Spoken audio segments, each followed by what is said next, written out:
Good evening, officers, and good evening to members of the public and all those who are joining us on YouTube. My name is Councillor Iona Parker. I'm Chairman of the committee. Councillor David Holland, Vice Chairman, sitting to my left. So we'll move on to the agenda. The first item is apologies for absence. We have one apology this evening. It's Councillor James Abbott, who has been substituted by Councillor Wendy Taylor. Item number 2, declarations of interest. Does any member wish to declare the existence and nature of any pecuniary interest, disclosable pecuniary interest, other pecuniary interest or non-pecuniary interest relating to items on the agenda, having regard to the Code of Conduct for members? Councillor Schweer. Thank you, Madam Chairman. I'd like to declare an MPI as an Essex County Councillor with regards to the application for sale of farm because of Essex County Council's policy. But I abstain vote. Thank you, Councillor Schweer. Councillor Baz-Flint. Thank you, Madam Chairman. The same as an Essex County Councillor, I have to declare an interest, but I will stay and vote. Thank you, members. I think that is everybody. So now move on to item 3, minutes of the previous meeting. The minutes of the previous meeting on the 15th of August of this year have been circulated. Could I have someone to move these as a correct record? Thank you. Second, Madam Chair. Thank you, councillors. All those in favour? Thank you. Those have been approved and I will now sign them. Thank you.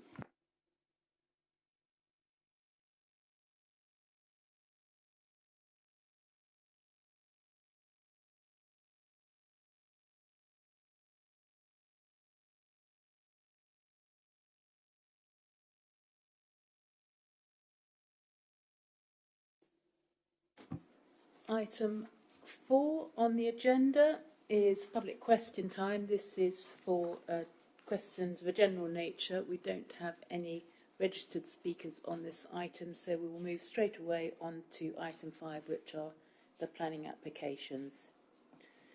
The first application this evening is item 5A, application number 21/03735/full, land west of Park Road, Rivenhall. And we do have 2 speakers on this item. So I'd like to invite the first speaker, who is Ms. Cheryl Gerard, to come to the table, please, and make your statement. And you have 3 minutes to make that statement. Thanks, Ms. Gerard.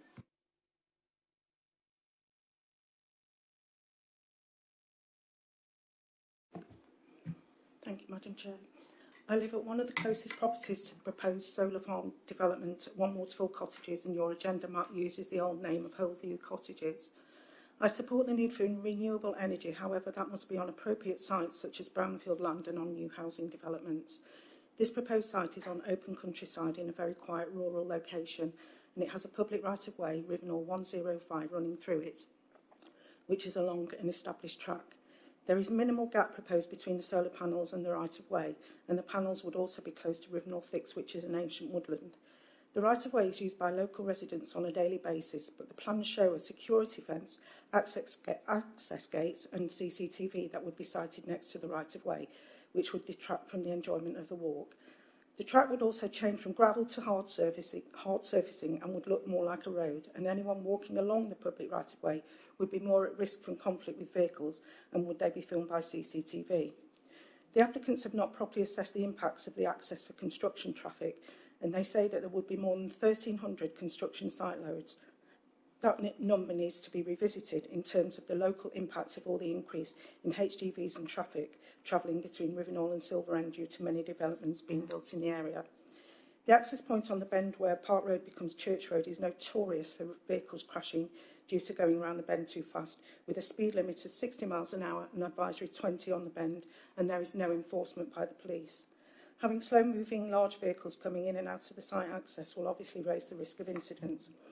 The applicants have failed to carry out a correct noise assessment, and they placed a microphone on the verge near our home. That location is the noisiest possible location locally, right next to fast-moving traffic, and the applicants took no measures of background noise at Waterfall Cottage, and so their assessment must be flawed. There have been several professional surveys identifying between 4 and 6 species of bats at each of four properties near to the proposed solar farm. The information on bats in the application is totally inadequate, and it is stated that there are no trees over 100 years of age and none with cafeteries, and this is totally untrue. The stand of trees that runs along the track contains many trees in excess of 100 years, which were originally planted to form part of a boundary to Rivenall Place. The construction access and compound would be very close to the stand of trees, one of which is a large oak near Park Road, which is 350 years old. Several of these old trees have cavities, which bowls and owls use. In my original objection, I included photos of these. Our area is well known locally for the bats and owls, and the mixture of woodland hedges and meadows around the Grade 2 Rivenall Place, the lake and the brook, make this a highly qualitable habitat, and it is wrong for the applicants to say it is poor. Mrs. Gerald, I'm afraid you have had your 3 minutes, but we have got your statement in front of you, so we can continue to read it. Okay? But Thank you very much. Can I just say that I want to make sure that the council refuses consent. Thank you. Okay, thank you very much, Mr. Gerard. The next speaker is Mr. Richard Turner, who is going to appear remotely, and he is representing the applicants. Thank you.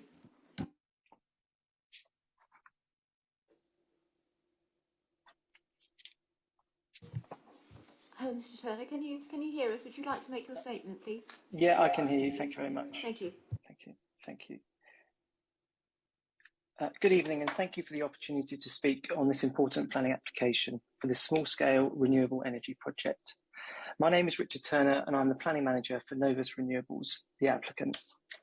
Your officers have provided a detailed report recommending that this committee rejects this renewable energy project, a project that has received very few objections and substantial levels of support. This committee will be used to being asked to make difficult decisions, weighing up competing pressures and coming to a balanced decision. Often these decisions will have hundreds, if not thousands, of local objections, as was seen nearby at the Rivenhall incinerator project. I would suggest that this is not one of those projects you have before you today. This is one which has received only 12 objections and over 270 individual representations in support. This council has committed in your climate change strategy to becoming carbon neutral by 2030. This project can deliver the energy needs of 7,000 homes as quickly as 2024. In this particular case, you're being asked today to balance two specific areas of perceived temporary harm against what are unquestionably the very significant and long-term benefits of delivering renewable energy. It is imperative to note that Historic England, Essex Place Services and our heritage consultant are all in agreement on this project. Any impacts to the setting of heritage assets will be less than substantial and at the lower end of the sliding scale of harm. It is now for you to decide whether the public benefits of the proposals outweigh that very limited harm. In terms of public benefits and attributing weight, I hope that the committee can agree that delivering renewable energy is a very real and significant benefit to society as a whole. You're invited today to balance that with the limited harm that would occur, which would be reduced further once the proposed screening is established, and all effects would be removed entirely at the end of the project's temporary lifetime and the site returned to its current condition. The site is not within a designated landscape and falls outside the former special landscape areas which used to cover a significant proportion of Braintree, and this is one of the reasons that we selected this site. If you've had the opportunity to visit the site, you will see that it is largely screened from views other than those in very close proximity. The impacts therefore will be very localised. The majority of views can be screened by reinstating former hedgerows with new native planting, delivering green infrastructure and biodiversity enhancements. The Council's landscape advisors have agreed that the proposed landscape will screen the site. However, they're concerned that once the development is removed, the hedgerows themselves will harm the landscape. Modern farming practices have led to mass-scale removal of hedgerows, leading to losses in biodiversity and changes to the landscape character. We do not believe that reinstating former hedgerows should be a concern. In fact, it would be seen as a benefit. Mr. I would Turner, respectfully urge this council to I'm going back to this stop application. you there, Mr. Turner, Thank because we have a 3-minute time limit, which I've allowed you to exceed, but we have the rest of your statement here. Thank you. Thank you very much. Thank you. Now then, move on to the officer's presentation, which will be given by Alison Rugg. Before I do so, I should actually just remind members that this application, an appeal has been submitted for non-determination. So we don't have power at this committee to determine this application, but we will give our decision as to how we would have determined it had we retained power on this application. So I'll now hand over to Alison. Good evening, Chair. Evening, members. The application I present to you this evening is in relation to a full application for the installation of a solar farm associated development at land west of Park Road, Rivenhall. Whilst not explicitly stated within the application, it is clear from the application documents that the applicant intends for a temporary use of 40 years, and therefore the application has been assessed on this basis.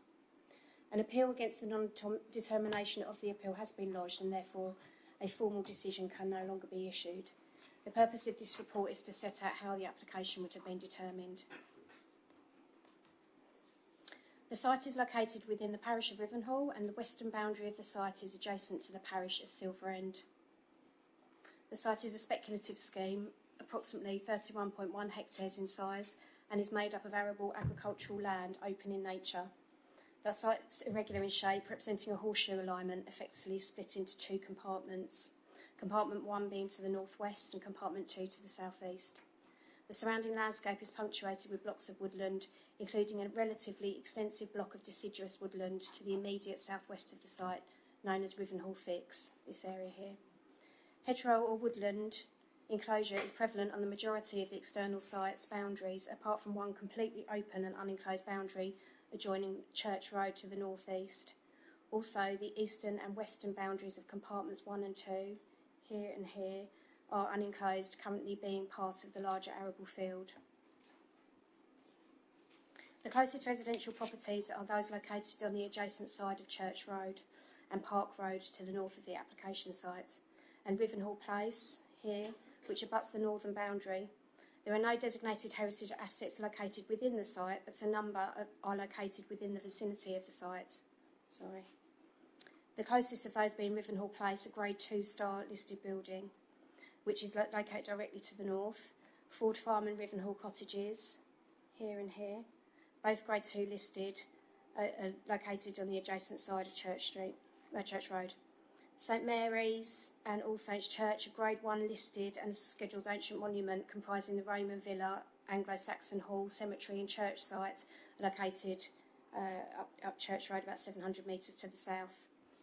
The site represents the best and most versatile agricultural land. In terms of local designations, the site is adjacent to the Rivenhall Fix, which is an ancient woodland and protected by a tree preservation order. Rivenhall Fix is also a designated local wildlife site.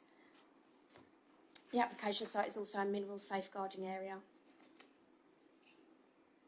There's extensive public rights of way throughout the site, all indicated as yellow on the plan.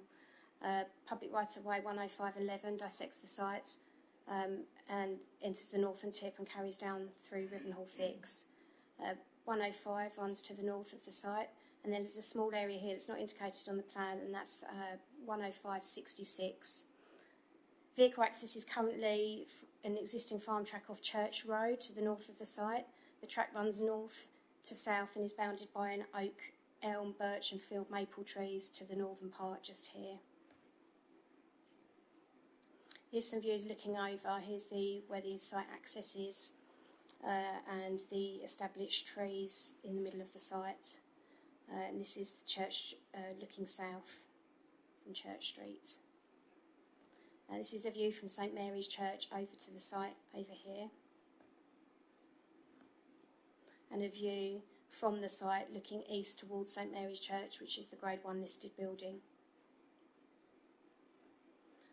Some views with Rivenhall Place here, the Grade 2 star listed building, and views from the very northern boundary looking into Rivenhall Place through the boundary of this would be the open area of the site layout.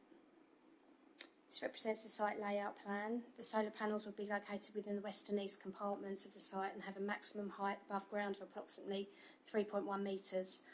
The panels would sit on a piled metal frame approximately 1 metre from the ground, portrait view, with the total length of the panel measuring approximately 4.8 metres, not 48 metres, sorry.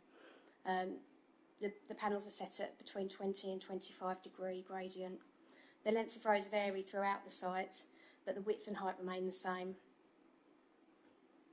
This just gives you more of a view for the different compartments. Compartment 1 and compartment 2, which the site axis is here.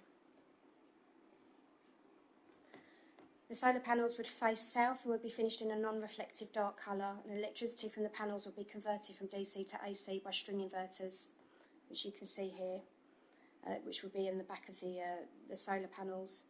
The substation would be located within compartment 1 on the western boundary, and electricity from the solar farm would be exported to the grid via a connection to the existing overhead electricity line. There will be 6 pairs of transformers located on the western and southern boundary, along with 2 spare containers for compartment 2 and 5 pairs of transformers and 1 spare container store on the western boundary of compartment 1. The site would be surrounded by fencing to a maximum height of 2 metres with protected deer fencing, including small openings to allow wildlife to travel into and across the site. The site would be monitored by closed circuit TV, cameras mounted on poles. Keeps moving. 53 in total at a height of 3 metres above the ground. No external lighting is proposed. Scrub screening and a 4 metre bund are located on the east and the western compartments of both the sites. A block of woodland planting is located here to the north of the site, which fronts Church Road, and a sward area has been proposed on the southern boundary between the solar panels and Rivenhall Thicks. The sward measures approximately 23 to 31 metres in width. A 4 metre wide hard standing road goes through the site and then splits off to the separate compartments along here. The temporary compound area is located to the north of compartment 2. The operational period of the solar farm will be 40 years from the first export of electricity. At the end of the period, the site would be decommissioned, all structures and hard surfacing would be removed, and the land would be restored to agricultural use. That's an indication of the transformers in terms of their heights. Site assessment has looked at the principle of development, landscape and visual impact, heritage, ecology and biodiversity, loss of agricultural land, highways considerations and impact on residential amenity. Proposals for developments of solar farms are assessed against national and local planning policies, and government's recently published Powering Up Britain Energy Security Plan sets ambitions to fully decarbonise the power system by 2035. The government expects future low-cost, net-zero, consistent electricity to be made up of predominantly onshore and offshore wind and solar. The principle of developing solar power generating development is supported in the NPPF, and it states that local planning authorities should not require applicants to demonstrate the overall need for renewable or low-carbon energy, and it recognises that even small-scale projects provide a valuable contribution to cutting greenhouse gas emissions, and approve the application if its impacts are acceptable or can be made acceptable. However, the written ministerial statement on solar energy relates to the unjustified use of agricultural land and expects any proposals for a solar farm involving the best and most versatile agricultural land to be justified by the most compelling evidence. Our local plan policy, LPP 73, is encouraging of renewable energy schemes where the benefit in terms of low carbon energy outweighs harm or loss to natural landscape, landscape character, conservation and BMV and heritage assets. The policy goes on to say that renewable energy schemes will also need to demonstrate that they will not result in unacceptable impacts on residential amenity. Policy also requires that large-scale solar farms are accompanied by a sequential assessment which considers alternative brownfield sites and lower quality agricultural land and requires compelling justification for developments on high quality agricultural land, as is the case for this development. The application is accompanied by a site selection assessment which is intended to act as a sequential test. This assessment looked at the availability of other sites situated on previously developed and non-agricultural land or lower or equal grade agricultural land as per the policies. The applicant has identified a connection opportunity into a 35 kV overhead cable which passes through the site. This provides an effective form of connection and requires no additional off-site cable and infrastructure connection into the grid. There's no specific guidance relating to any geographical area that should be considered when assessing these potential sites. However, it should be noted that a recent appeal decision was dismissed for a solar farm whereby the inspector challenged the scope in which the applicant had applied this area of search to and the impact on BMV. In this case, the applicant assessed the availability of potential alternative sites that may be capable of connecting to that same point of connection as proposed within a 4-kilometre corridor. Having reviewed the report, officers consider that it generally provides a robust assessment of alternative sites. While further evidence could have been sought about the general availability of other sites a further distance away from the connection point, there were other factors which made the sites less suitable overall comparatively to the application sites. As such, it is considered that this site could be sequentially preferable. Whilst there is no doubt that renewable energy and solar farms are supported in terms of national and local policy, the benefits and adverse impacts need to be carefully balanced. The benefits of renewable energy in this case weighs heavily in favour of the application. The site mainly encompasses one large arable field. The proposal would retain the original field pattern in situ within the site, and the panels would be set on the rolling slope and flat land. In terms of landscaping, proposals should be informed by and be sympathetic to the character of the landscape as identified in the district's landscape character assessments. The character assessment stipulates that the site is located within the Silver End farmland plateau landscape character area, which is identified as containing gently undulating farmland, irregular and predominantly large arable fields farmed by sinuous hedgerows, small woods and copses provide structure and edges in the landscape and mostly tranquil character areas from the main roads.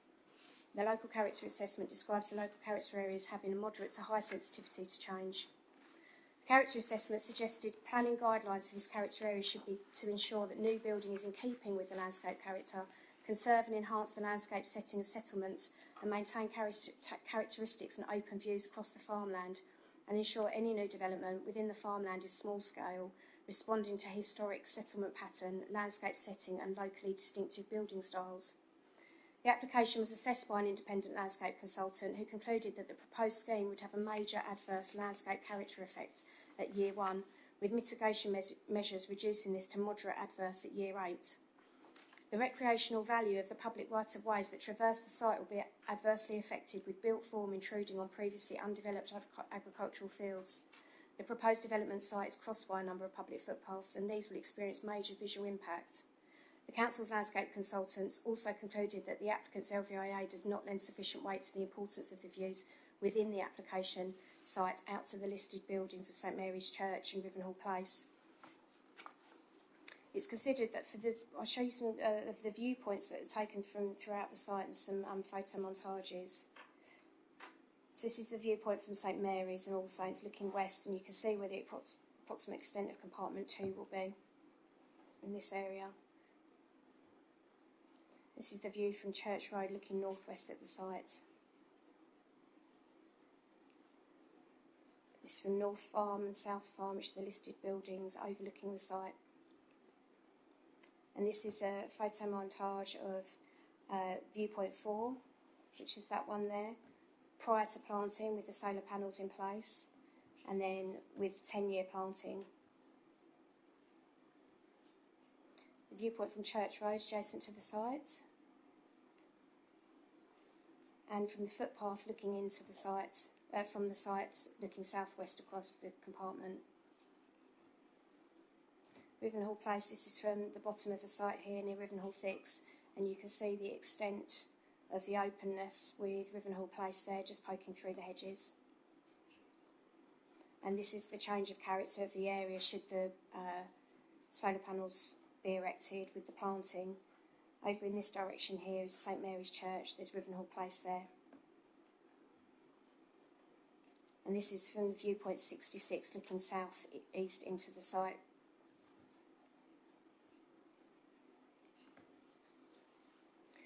It's considered that for the duration of the development, the proposal would alter the character of the site, and although the panels would be in part be semi-screened by existing and proposed vegetation, they would still be seen from historic buildings, the public right-of-way and wider distance views given their height of 3 metres. The mitigation planting and solar panels would also remove views experienced along the existing public right-of-ways, particularly 11, which runs through the site, whereby the alteration of the landscape will remove any distant views to Rivenhall Place and Rivenhall Church.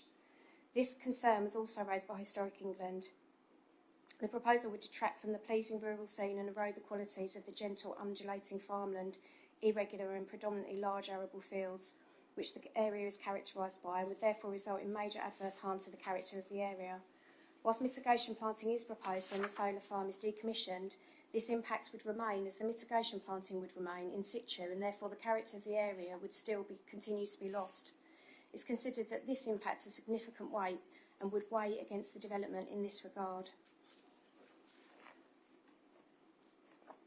When considering whether to grant permission for development which affects a listed building or its setting, special regard shall be had to the desirability of preserving the building or setting of any features of special architectural interest which it possesses.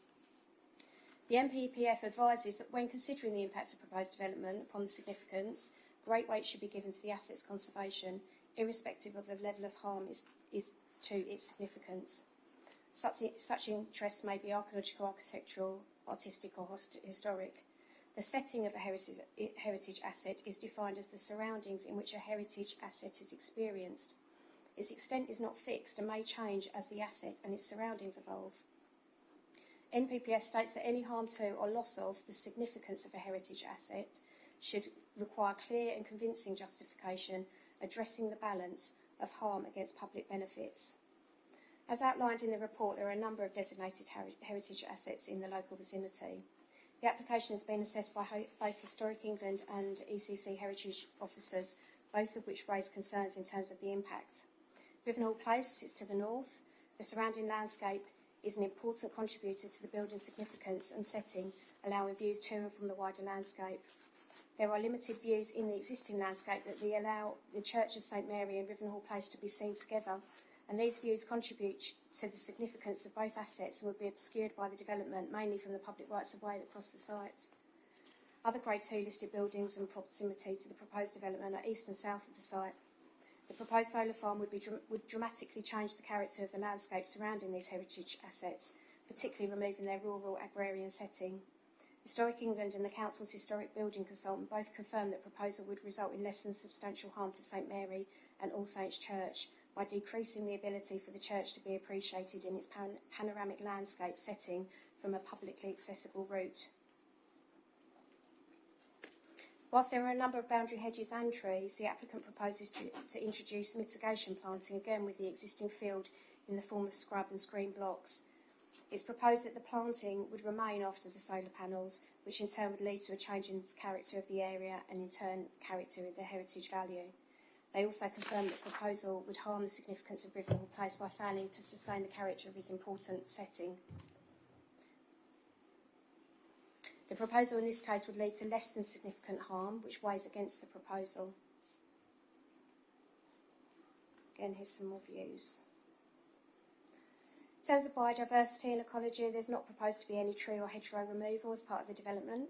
The proposal includes a net increase in habitat units and hedgerow units, and the Phase 1 Habitat Survey did record protected species on the site, but this could be controlled by way of condition. Rivenhall Thicks to the south of the site is not considered to be directly impacted, and a suitable buffer in line with Natural England and Forestry Commission has been applied. The BDC Ecology Consultant has assessed the application and raises no objections. Further advice has been sought from the Ecology Consultant in relation to bats and the impacts on solar farms, given a piece of recent research that was undertaken in relation to the population of bats declining due to solar farms. Further discussions are yet to take place and could proceed into the appeal process. Overall, the application complies with the relevant policies of ecology and biodiversity and can be given limited weight in the overall planning balance. In terms of B&V, the site is best and most versatile in terms of agricultural quality. The green represents Grade 3A and the blue represents Grade 2. And the NPPF requires that the economic and other benefits of the best and most versatile agricultural land be taken into consideration. The proposal would therefore result in the loss of B&V land. Whilst this was assessed as part of the site selection process as evidence, this loss, albeit temporary, still weighs negatively in the balance against the proposal. however, does not result in a reason for refusal.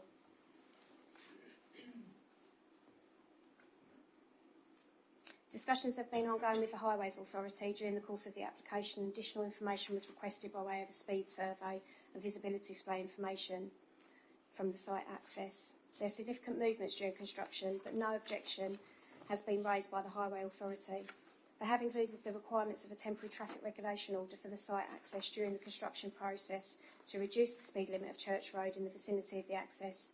Conditions and informatives have been recommended to mitigate any potential impacts of the site on the Prowl and highway network. The site is located in the countryside with only a few residential properties in the immediate vicinity. All other properties in the area would be separated by intervening agricultural fields. This does not, however, mean that there will be no impact on these residents. The arrays themselves during operation in daylight hours have no running parts and emit no carbon, noise, smell or light. Once installed, the system itself needs minimum maintenance and will be unmanned. In terms of noise impact from the development will include various items of plant which will generate noise. This includes string inverters at the end of the solar arrays, transformers, centralised inverters and cooling plant at the substations. A noise impact assessment was submitted to support the application. BDC Environmental Health Officers have assessed the details and, whilst raised no objection to the scheme, has made observations and would require an updated noise report to be submitted by way of condition. There would be additional traffic in the area during the enabling construction period of 16 weeks. However, this is not unusual and construction activities could be controlled by way of condition and would be short-lived. The applicant submitted a glint and glare assessment to accompany the application. There is little guidance or policy available in the UK at present in relation to the assessment of these glint and glare assessments. The proposal would inevitably be visible from several nearby residential properties given the open nature of the site at present, particularly when proposed mitigation is not established. The properties that would experience high glint and glare are namely 1 Rivenhall Cottages, the unnamed residential barn to the south east of the site on Church Road, and North Farm and South Farm, Ford Farm on Church Road, with a low impact on Westford Farm. There would be an impact on immediate views, particularly from first floor windows for these properties, but when mitigation is established, whilst glint and glare would be reduced to none, it's considered that there would remain an impact on views, particularly from first floor windows. Whilst there is vegetation separating views between the site and Rivenhall Place, there would also be an impact on views through gaps in the existing hedges until mitigation is established. This detrimental impact weighs negatively against the development.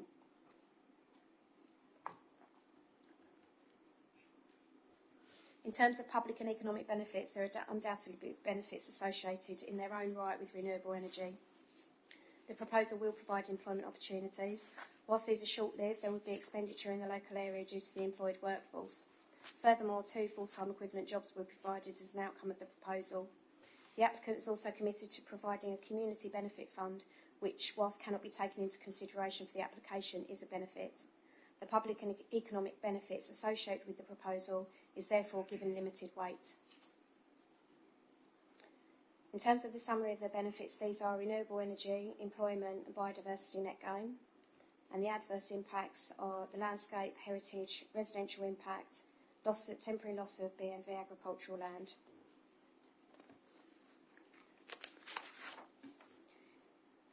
In conclusion, the proposed development will be contrary to policy LPP 57 of the adopted local plan. Furthermore, it's considered that the application of policies in the framework provide a clear reason for refusing the proposed development.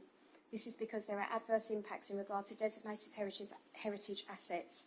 It is considered that the harm caused to the setting of the heritage assets outweigh the public benefits of the proposal. In addition, the proposal would introduce a new development to an area of open countryside, which would also result in the insertion of unnatural permanent mitigation planting in such a location that would detract from the open character of the area. The proposals, by reason of its siting, size and scale, would have a harmful impact upon the rural character and appearance of the area.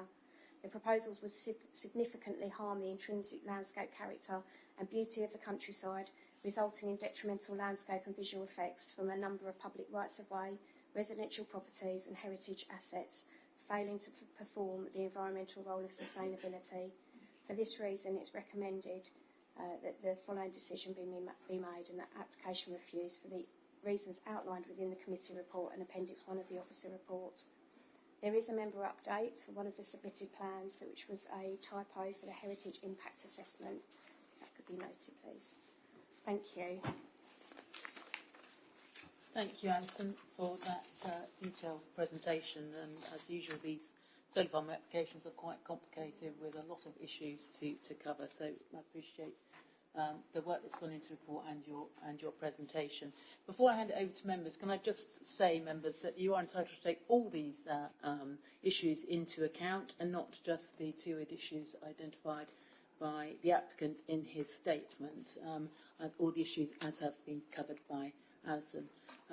So members, I'll first of all hand over to Councillor Bowes-Flint. Thank you, Madam Chairman. Excellent presentation, Alison. Thank you. Can I ask why this has been allowed to go to appeal and didn't come to us in the allotted time, please? Thank you.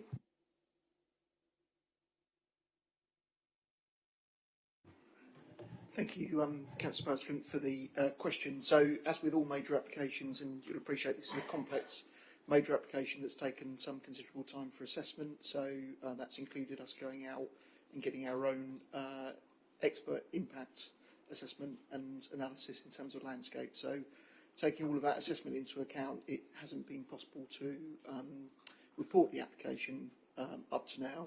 And the reason essentially from the appeal is officers have communicated the recommendation to the applicant and agent. So on that basis, they decided and proceeded to submit an appeal against non-determination. But officers have been working through obviously the many aspects of this application and then doing quite a lot of analysis as well in terms of appeal decisions and so forth, and you know, to actually form the report and the recommendation. So we've reported it at the earliest possible time, but it is as a result of the communication we've had with the applicant and agent on the recommendation that they've decided to submit an appeal against non-determination. Hopefully that answers the question. Thank you. The other thing, Madam Chairman, I just need to comment to start off with, is this business of 40 years being described as temporary. How on earth anybody can say 40 years is temporary is beyond me. And I've just looked up just to give me peace of mind that what I'm saying is not rubbish. And the meaning of temporary is only for a while or for the time being, not permanently. Well, we get it's not permanently, but for the time being, I wouldn't say it's 40 years. It's absolutely ridiculous. And I honestly think we should make representation over that being classed as temporary. But it also does worry me that, and I understand why officers have done what they've done over this application, quite rightly so, but it also makes me feel that anybody who puts an application into this authority for solar farms is going to end up going to appeal for non-determination because of the amount of work that we have to do to bring that application in front of members. Thank you. Thank you. Councillor Diamond, is that? I've got your name right, thanks. Thank you. While I am still of an open mind, I have reservations with voting to reject the new solar farm. We are currently living through an energy crisis, resulting in marked, sometimes devastating, economic pressures. In the long term, we also face an ecological crisis. I am well aware that the rejection of one solar farm will not tip the balance. However, while I appreciate other solar farms have been accepted, this does not set a positive precedent. Having visited the site myself, I do not believe the proposal will do substantial harm to the setting or character of the surroundings. Considering that the application only lasts 40 years, which I understand is some time, but would not have permanent impact, I believe the dangers of rejecting proposals like this will do far more harm than good. Thank you. Thank you, Councillor Mervyn. Any other members wish to speak? Councillor Beavers. Thank you, Madam Chairman. I wanted to agree with Councillor Bowes-Flint that it was a really excellent presentation and a good report as well to read. And I completely concur with it, actually. I mean, it's all set out, isn't it? That the harm outweighs the benefits, open countryside, valued landscape, detrimental impact, heritage impact, all of this stuff we sort of know and have discussed over many years. And I remember, I mean, I'm going back about 10 or 15 years ago, and it's how long we as an authority have been considering solar farms when they sort of first came onto our landscape, as it were. And it was a solar farm in Gosfield, and that was debated on the floor of the House of Commons and is still in Hansard today. And in fact, I went back and looked at it, and actually this report still chimes with what we were saying back then. And I always remember about it being on low-grade land and limited in their number, and that we had to protect our valued landscape. So, you know, when I was thinking back and looking at that report and then looking at the context of this and compare and contrast, nothing's really changed. And I think we've been consistent on our policies. And, you know, one would hope we're going to take every opportunity to defend how we feel about this. But I'm more than happy to support officers' recommendations on this tonight, because I think consistency in policy is something that I think we've been very good at. So I'm interested in what other members have got to say, but I'm happy to move officers' recommendations. Thank you, Madam Chairman. Thank you, Councillor Beevers. Councillor Holland. Thank you, Madam Chair. I'm very keen always to look at and listen to what our residents have to say about the applications that come before us.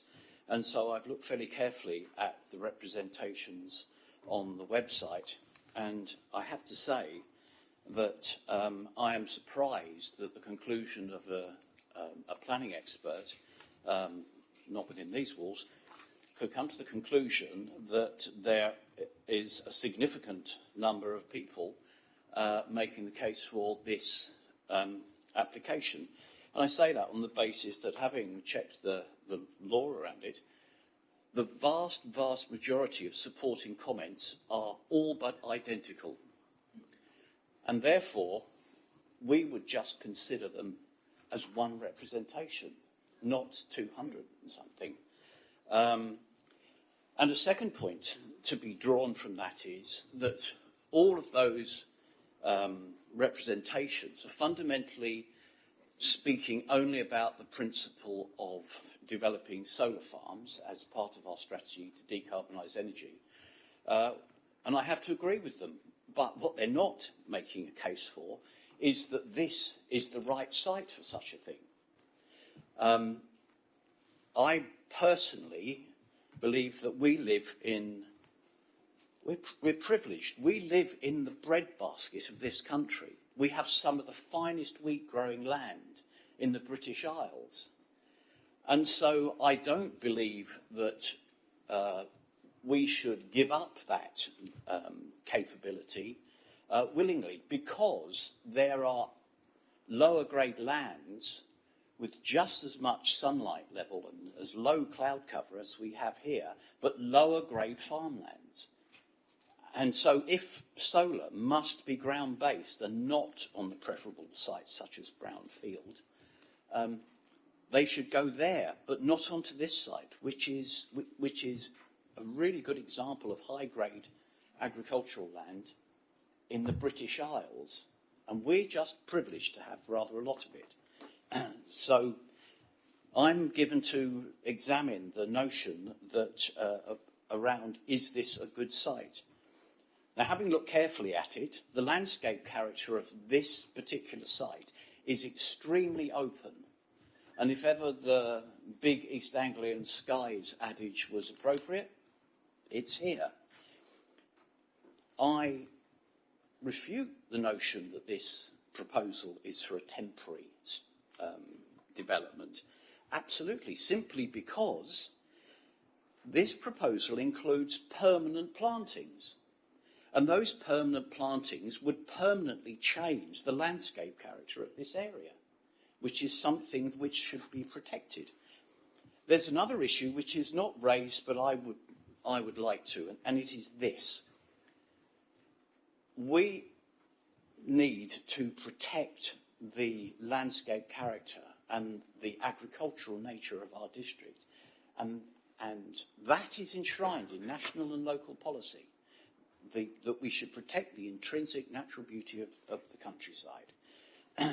And yet there is a problem with these solar farm proposals if they're not very well screened and mitigated. And it's this.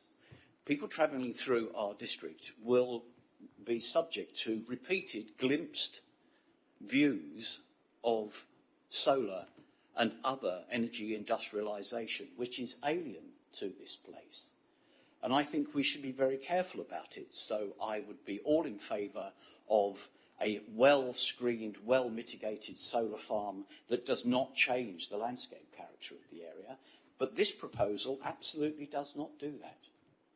And so for all of these reasons and more, I find myself very much supporting Officer recommendation on this proposal. Thank you, Madam Chair. Councillor Taylor. Yeah, no, I concur as well. Under 8.83, Natural England did state that as an authority we should consider whether this is effective use of land with the planning and practice guidelines, which encourages the siting of the large-scale solar farms on previously developed and non-agricultural land. And now I have Councillor Spray. Thank you, Chairman. I think regardless of what this committee decides this evening, it's going to be very interesting to see what an inspector makes of this. We do know it is not enough to object to solar farms on the grounds that they are on good agricultural land. You have to have other reasons, and we do have those here. Harm to the heritage assets, the fact that it is a very open, very rural site, all ways in favour of us refusing it, if that's what we or decide we would have done. But there is a very strong message coming out of government about solar farms, that the harms really, really have to outweigh the benefits for a refusal to stand up. And there is a quite recent decision for a solar farm, huge, much, much bigger than this, in the West Country, on a site which is, it's not in an area of outstanding natural beauty, but it's immediately adjacent to one. It was refused by that council's, it's Telford actually, Telford and Wrekin. It was refused by their planning committee. An inspector at an appeal upheld that refusal, but it then went to the Department for Levelling Up Housing Communities, and a minister within that department has allowed it. So it is very difficult. I absolutely agree with comments that have been made that we do need to protect our landscape, and I think there are enough reasons in this very good officer report for us to say that we don't want the solar farm on this site. But as I say, I think it will be interesting to see how this one plays out. There are sort of mixed comments from the consultees here. There are one or two comments that yes, actually, it's not going to have that much of an effect long term on the landscape, but there are also, as Councillor Taylor has just pointed out, there are some quite strong views that actually it is going to be detrimental. So I think nothing is ever quite as straightforward as you might think. Thank you, Chairman. Next I have Councillor Ritchie. Thank you, Madam Chairman. I find myself agreeing with a number of colleagues with their comments on this application, and as Councillor Spray quite rightly mentioned, it would be interesting to see how this one falls when it does go to the appeal decision. I think until there's a wholesale review of how solar is installed pan-England as part of the planning review, I think this local planning authority is going to be faced with a number of these difficult decisions around do we approve, do we not approve these types of applications. And until there's a full review that takes into account opportunities for solar on large-scale new builds, commercial buildings, we're going to be forced into making some of these tough decisions that we're faced with like today. And I completely agree. We should be looking at the lower end of the scale of best and most versatile arable land before we're choosing to install this type of solar arrays on good quality farm land. And what obviously doesn't help is landowners who are willing to give up some of that best and most versatile land for opportunities like this. I don't know if this has been seconded by anyone? If not, then hasn't it been moved? I thought it didn't. It hasn't been moved yet, but I think what we'll do is we'll listen to other members Sure, of okay. the debate, and then we'll Thank you, Madam Chair. have a movement.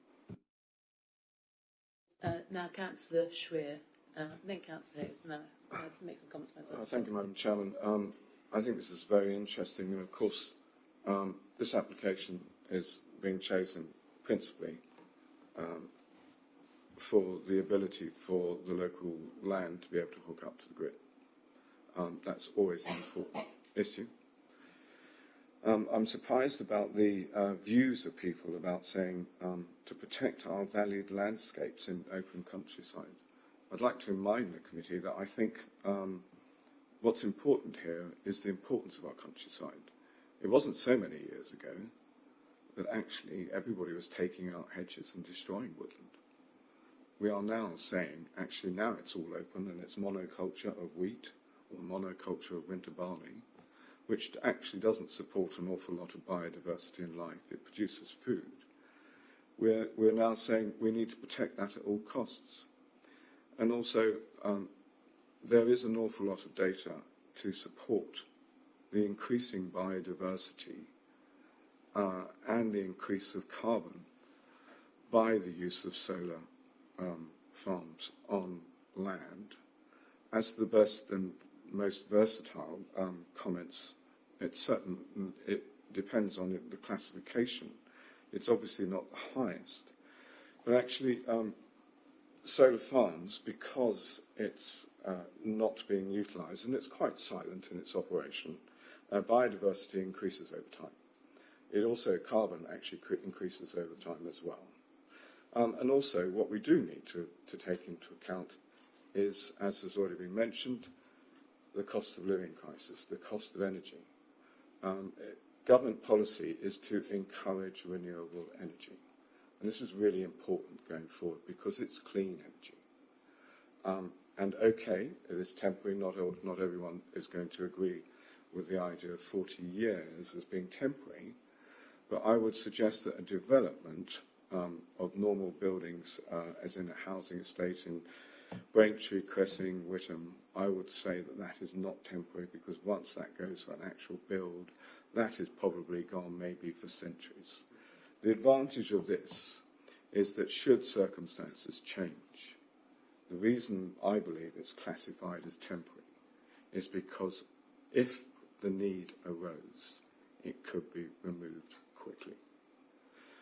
Also, with regards to listed buildings and the viewpoints, I think it's important to remember that mitigation measures can be very well taken and ably taken by local authorities, and I include this one, by having really good landscape and mitigation measures. I have been past several solar farms that have been a few years old, and the landscaping mitigations to screen are amazingly effective. And there is no doubt that it's providing a good source of clean, renewable energy, which we want. It is helping wildlife. It is helping biodiversity. It is helping the carbon footprint. It is limited to, I think, has already been mentioned, about 3 metres high. It can also provide a great community benefit in regards to education as well, because the establishment of new hedgerows is a great benefit to wildlife. There's the possibility of education being involved as well as to how we are managing the needs of renewable energy, which we know from the energy crisis how important that is to all of us, but also the needs of the wildlife.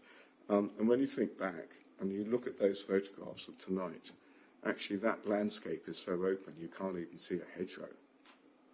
And there's no ways of the wildlife in really being able to join it up. And I think that's a really important point.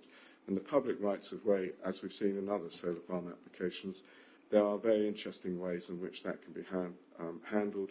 And also the importance, as already been mentioned by the officer, about the distance between existing woodland and the transition from that before it becomes a solar farm. So there's lots of good points. I accept what everybody is saying tonight, but also just one final remark, that if everybody's solar farm applications were coming, there was a lot of data, the amount of arable, potentially arable land, and you call it best wheat land. Remember, our best wheat land is actually using artificial fertilizers created by often fossil fuels, as in gas.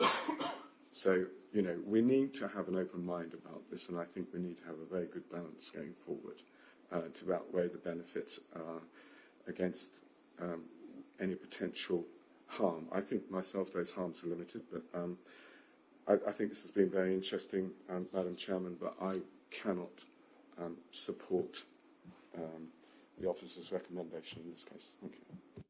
Right, before I just move on to Councillor Hayes, just like to say to Councillor Shui, I think we understand biodiversity, we understand renewable energy, we understand food production, but on a parcel of land you can have you can have renewable energy production and you can have food, some increased biodiversity, but you cannot have food production. You cannot have arable food production. So it is a question of so the loss of arable land is, and that is why that is a factor that needs to be taken into account. I'm now going to pass over to Councillor Hayes.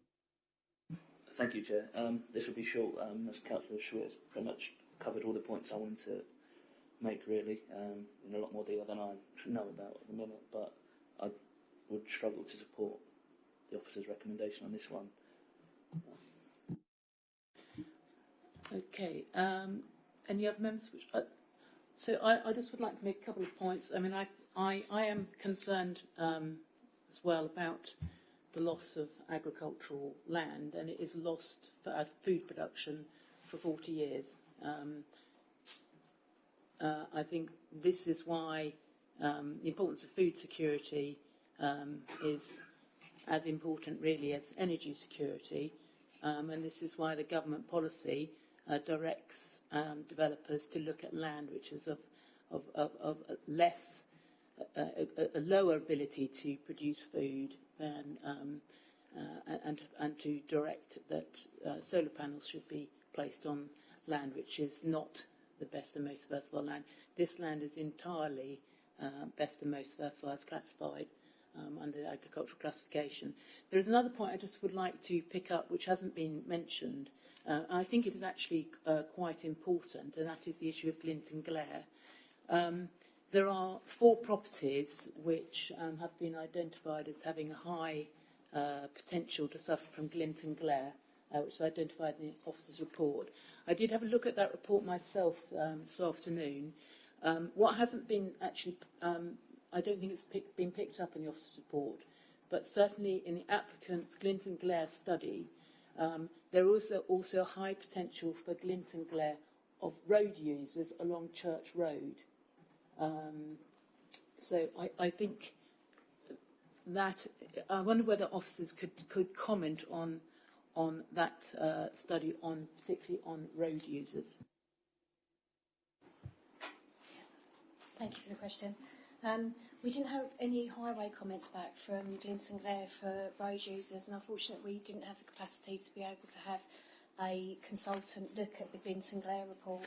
It may be something that we can do in between now and the appeal, but I didn't feel confident enough to comment on it based on the fact that we hadn't had the appropriate consultants to look at it at this particular point in time. Okay, well, that's fair enough. I mean, I think I just would say that the applicant's own report, I don't think we need to commission another study because their own report says there will be high potential for glint and glare for road users. It isn't actually covered in the report, and it was only if you'd actually gone and looked at the applicant's glint and glare study you would have actually noticed that. So, are there any other member wish to make a comment on this? And would anybody like to move officer's recommendation? Does that find a seconder? Right, I'm now going to put that to the vote. All those in favour of officer's recommendation? Sorry? On a point of order. Yes, please.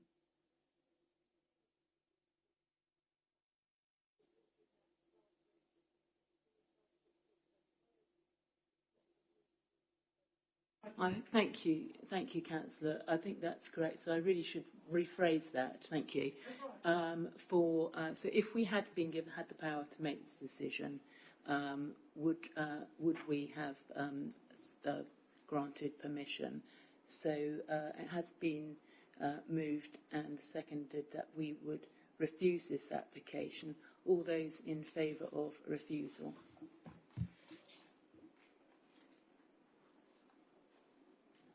Thank you. And all those who would have been in favour of the application? Oh, sorry, in favour against the officer's recommendation. Okay, so if we had the power to determine this application, we would have refused permission. Thank you, members. Thank you.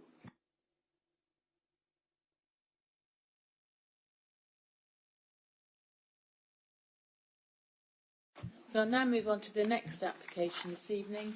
That is application number 5B, which is number 23/00803/full Coggeshall Farmyard, Coggeshall Road, Kelvedon, which we don't have any speakers on that application this evening, so we'll move straight to the officer's presentation, which is Lisa is going to be giving that presentation. Thank you.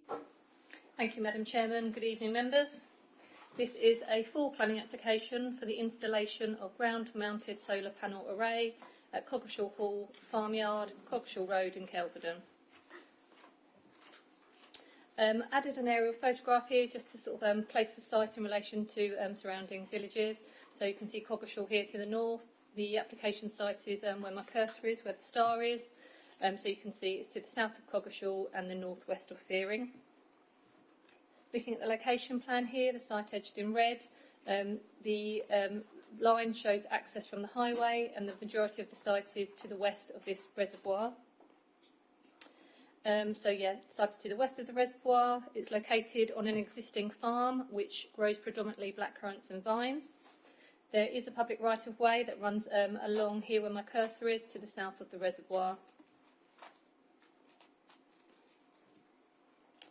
So looking at the site plan here, as I've currently said, the business grows fruit and vines that are watered via an existing irrigation system pumped from this main reservoir.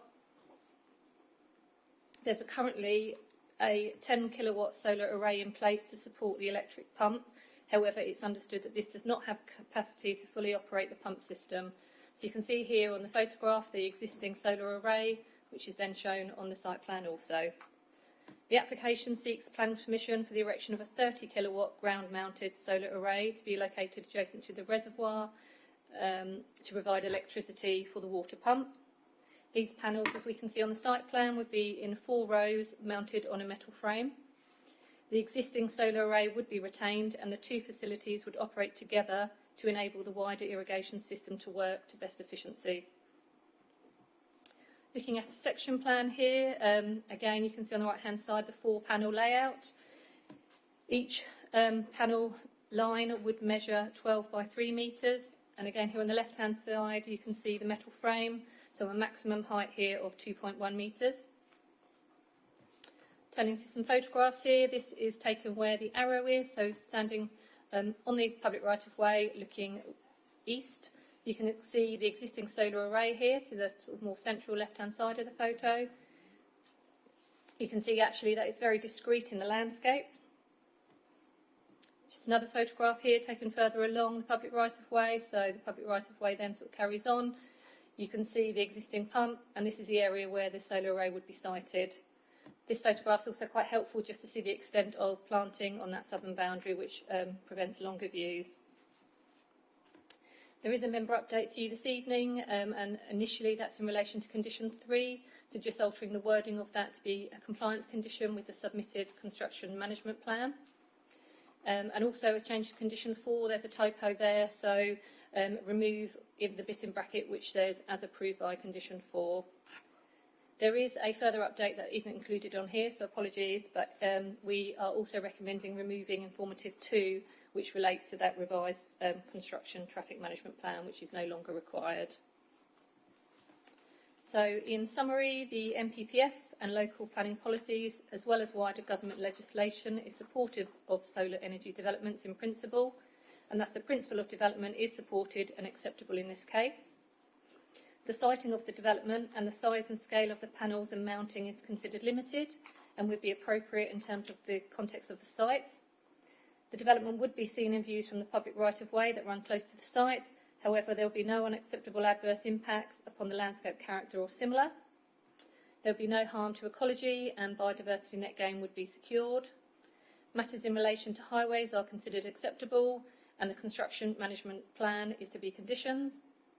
There will be no harm to neighbours and no flood risk or drainage concerns, and a recommendation this evening is that planning permission be granted. Thank you. Thank you, Lisa. Councillor Ritchie. Thank you, Madam Chairman. Well, I don't envy anyone watching the webcast this evening. This is almost a tale of two cities with regards to solar applications this evening. But the two are extremely different and in their set context doesn't leave us at odds, I believe, with what we have just discussed, reference of previous planning applications. Wholeheartedly support this in as much as it supports a business whereby they need some remote electrical generation to keep some pumps running to supply water to their crops that they produce. I think the report set that out quite eloquently without labouring the point too much, so I will be supporting officers' recommendations for approval this evening. Thank you, Madam Chairman. Thank you, Councillor Ritchie. Any other members? Councillor Monday. Just looking at the presentation, it's not actually clear where the public right-of-way is and what impact it's going to have on the public right-of-way. Could you clarify that just for me, please? Yeah, certainly. I'll just share this slide again, which might be helpful.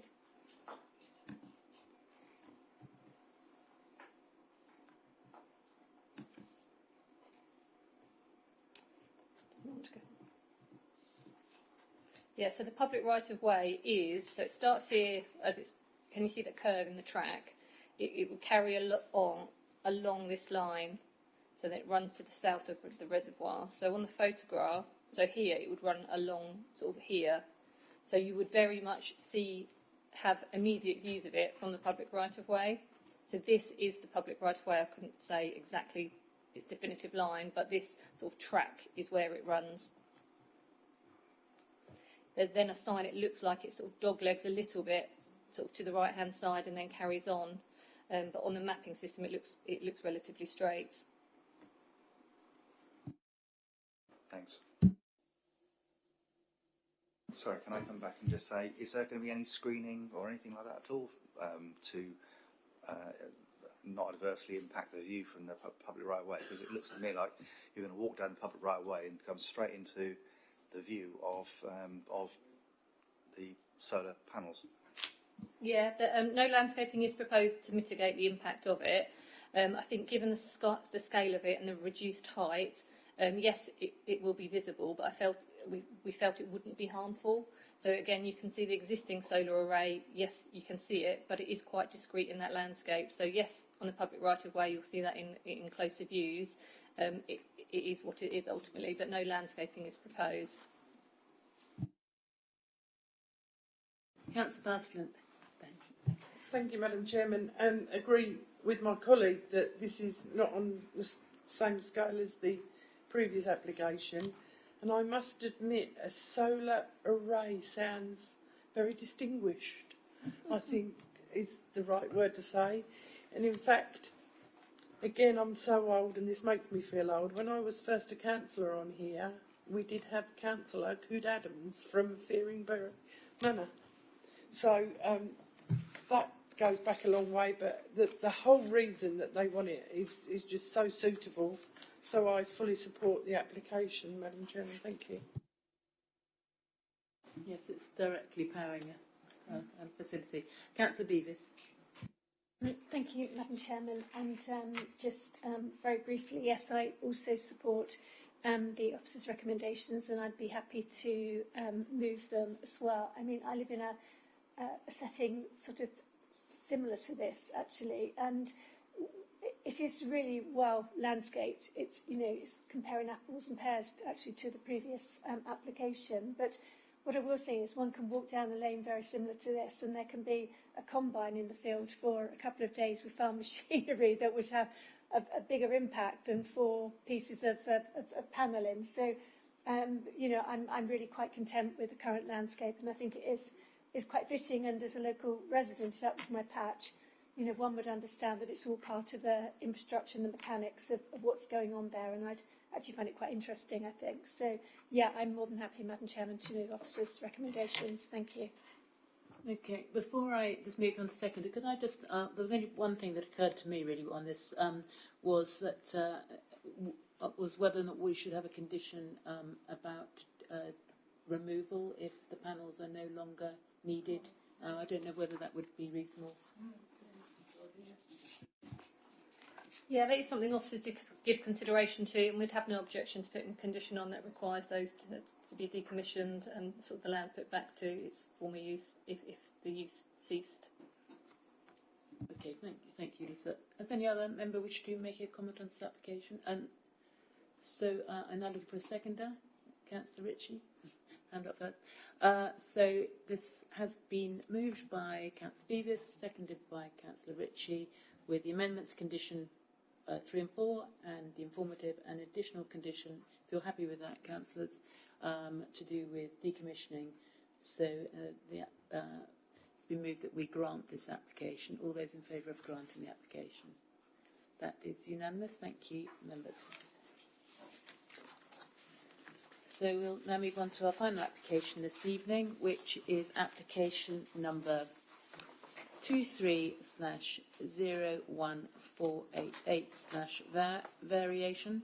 Land adjacent to Butlers Wood and Waldergrove Wood, west of the A131 Sudbury Road in Twinstead.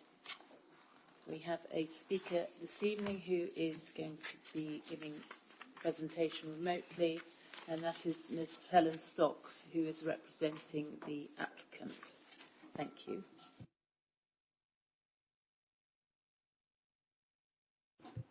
Hello, Ms. Stocks. Would you like to make your statement now, please? Thank you. Yep.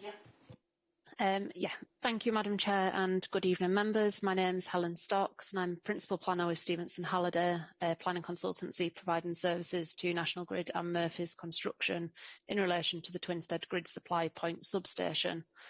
By way of background, the electricity transmission line running between Brantford Substation in Suffolk and Twinstead T is a bottleneck in the electricity supply network and needs reinforcing.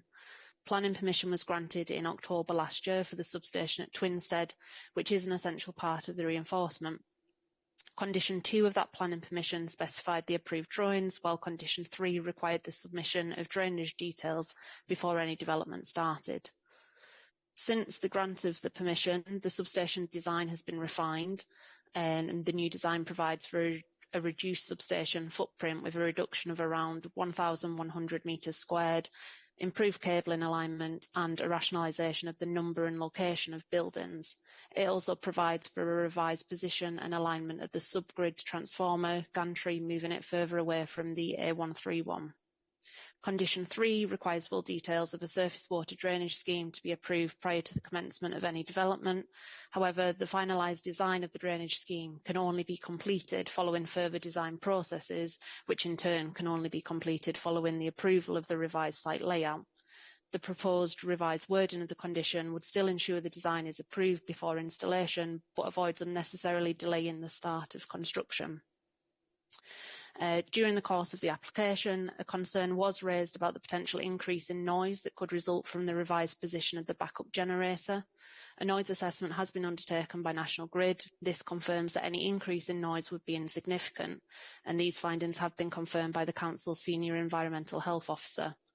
Further comments suggest that the mounding and planting could increase visual screening, but these are unchanged, and the revised site layout has, if anything, a reduced visual impact given it's a much smaller footprint and the revised position of the gantry. Finally, a parish council comment suggests that the revised layout was being made to accommodate an energy centre.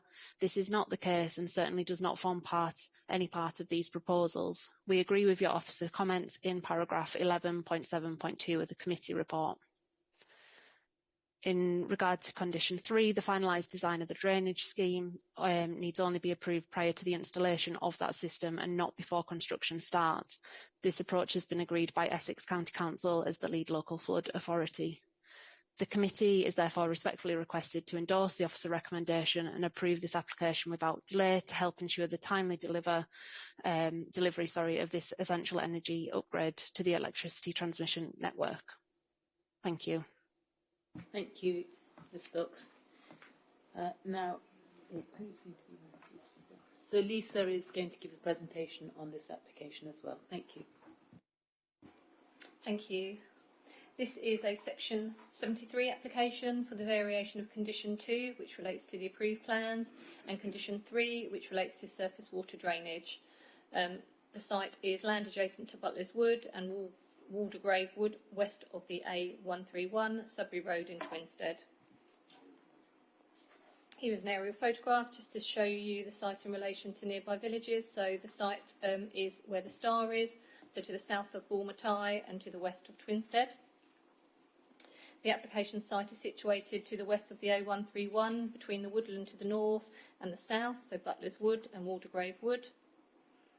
The site is currently arable land with an existing 400 kilovolt overhead line and 2 steel lattice towers passing through.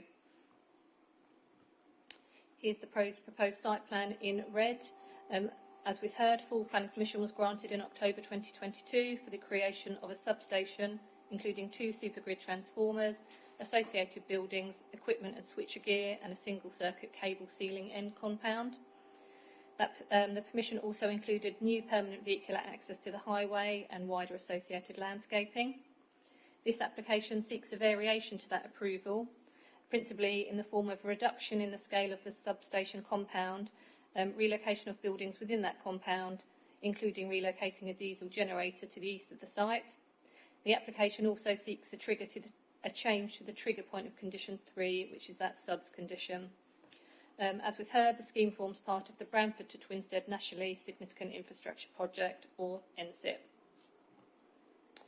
Added this slide here as a comparison between the proposed, which is the top plan, and the as-approved extant permission to the south. So you can see the as-approved compound is much larger in footprint than that proposed. Looking at the site plan, you can see that the access remains the same, so sort of coming off the A131 there to the north. The general sort of form of that access road down towards this single circuit ceiling end enclosure remains the same. The proposal remains the same in terms of the replacement pylon and planting, as I'll show you on a later slide. So just to clarify, the change to the trigger for Condition 3 is to change it from a prior to commencement to a prior to the installation of any components of the drainage system, all within 6 months from the commencement of development, whichever is the sooner. Just included this plan here just to give a view of one of the buildings within the compound. So here's the control building, just sort of showing you sort of the general sort of location of that and the height at 3.6 metres. Added this landscape plan, so although there's no change in the landscaping proposal, I thought that would be helpful just to sort of remind officers, members, where the planting is.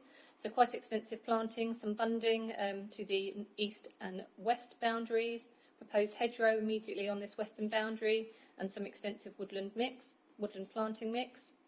Within the centre of the site is some grassland, and then towards under the existing pylons, some shrub planting. Further hedgerow along the access itself, and then towards the north here, north of that access, along the eastern boundary with the main road, extensive woodland mix. So that remains as per the extant permission. Here is a visual which shows how the building would look from the A131 during a 5 and a 15-year period. So the lighter green, where my cursor is hovering, so the lower planting, would be the planting at 5 years, and the taller greener planting there, the brighter green, is after 15 years. So you can see The scale of mitigation proposed would remain, and the development would be no more visually intrusive than previously approved, and it would be acceptable. Looking at some photographs here, this is taken sort of from where the proposed access would be, so that northeastern corner, looking across the site, you can see how the existing pylons cross the site. This element of the site is fairly open as existing. And then another view sort of taken more centrally, so now looking back to looking north to the access points, the access along here, you can see the woodland screen to the north. And then just a view here, sort of taken where my cursor is here, from that sort of southeastern corner, you can see the existing pylon and sort of just the openness of the site in between those two woodland areas. So in summary, the principle of the development is established. There is an extant planning permission. The development would result in the compound being smaller in footprint when compared with the previously approved application. The scale of mitigation proposed would remain, and the development would be no more visually intrusive than that previously approved. A backup diesel generator is resited toward the eastern boundary of the site and closer to the nearest residential dwelling. A noise impact assessment has been received and reviewed by the Council's environmental health team, who have raised no objections, and the proposal is considered acceptable in regards to impacts to neighbouring amenity. The change to the trigger of condition 3, which relates to the SUD system, is acceptable, and the lead local flood authority have no objection. And our recommendation this evening is that planning permission be granted. Thank you. Thank you, Lisa. Before I just pass on to members, Lisa, could I just ask you if you just could show how the gantry has moved? I didn't quite understand that particular point. I think it's listed sort of as one of the benefits by Ms. Stocks, and if you could just highlight on the map what that means.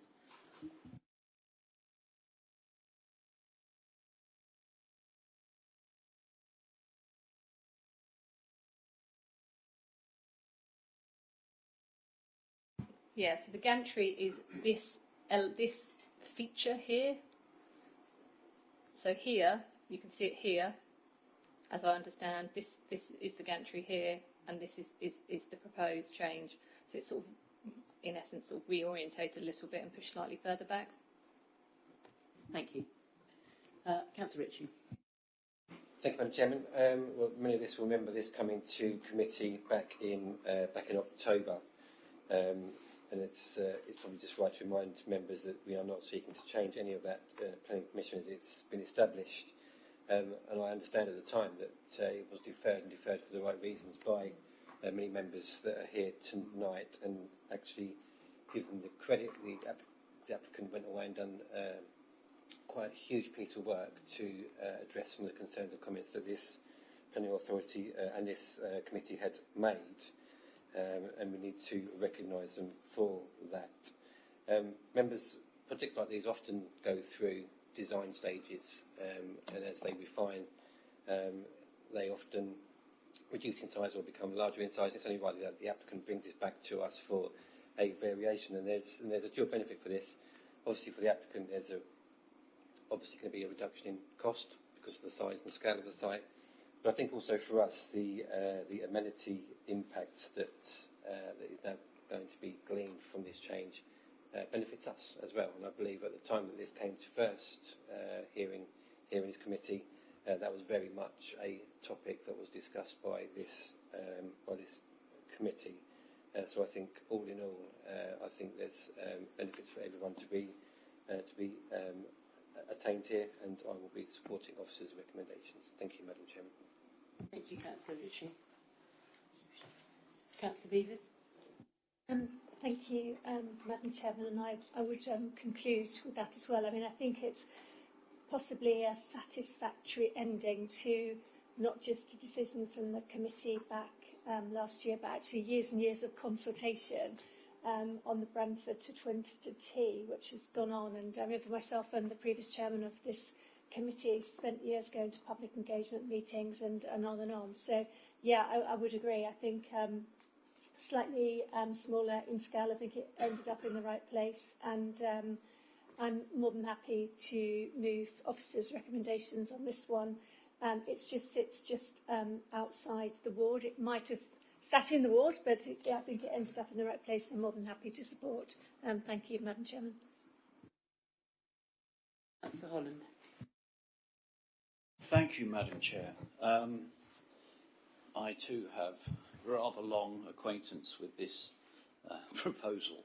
The only point I'd like to make, and before that I'm going to preface it by saying that I too support officer recommendation.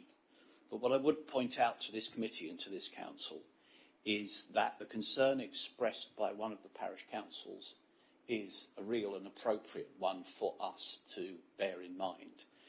And that is because in the TEC register, which is National Grid's connection agreement register, public document, from that we know that they have a connection agreement with the company that actually has brought forward the first solar farm proposal we had today, but on a much, much larger level. That connection agreement is for 1 gigawatt, and simple calculation suggests you're talking 2,500 acres of solar and 40 acres, which I believe developers are already seeking land for, of battery storage. Now, this is not a material consideration in this, and I'm aware of that, but I would just like to be clear about this. The problem for me is this: it feels that we, the communities, are not being told the full story here. And I'm not anti-solar or anti any of these things, but what we can't do is see this in the context of where this is leading. A substation facilitates further development, and we know that there is an intention, presumably somewhere near here, because it's called Butler's Wood Green Energy Centre, the project, which is the one I'm talking about. And that does give local communities real cause for concern, because they then look at this proposal and say, well, why a National Grid making it smaller? Do they want the land behind it for something else? It's a reasonable question, and this is something that we have to be mindful of, in my belief. But having said all of that, I'm perfectly happy to support officer recommendation on this application. Councillor Schwer. Thank you, Madam Chairman. I'd just like to concur with the comments made by Councillor Ritchie, and I think the way that National Grid have come back for a variation with a reduced footprint and anything that pushes the substation further away from the A131 actually is to be welcomed, and I'm glad to see the small footprint and keeping the same landscaping values. Regardless of what may come along in the future, this planning application is just about these variations, so I'm happy to support. Members, anybody, I think Councillor Bevis has moved this. Would anybody like to second? Councillor Ritchie, second. So it has been moved by Councillor Bevis, seconded by Councillor Ritchie, that we grant this application. All those in favour, please show. Thank you, members. Again, that is unanimous. And that brings us to the end of our meeting. Thank you very much for attending. We look forward to seeing you next time.